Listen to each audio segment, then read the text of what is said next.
ফাঁকি দিয়া খেলি বয়া তবু জোটে না, কোচিং এর অল্প টাকায় ডায়মন্ড তো আসে না, ভালো স্কিন ছাড়া আমার হিট পয়েন্ট তো বাড়ে না।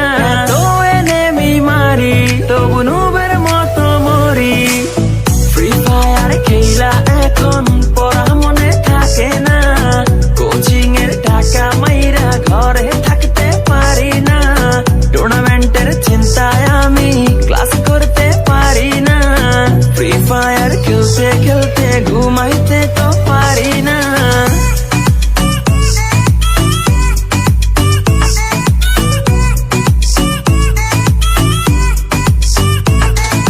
ঘুমাইতে পারি না, আমার ফ্রি ফায়ার ছাড়া চলে না, ঘুমাইতে পারি না, ফ্রি ফায়ার ছাড়া চলে না। সোলো খেলি, ডুও খেলি, স্কোয়াড খেলি, র্যাঙ্কে আমার মতো প্লেয়ার কেউই না, কেউই না।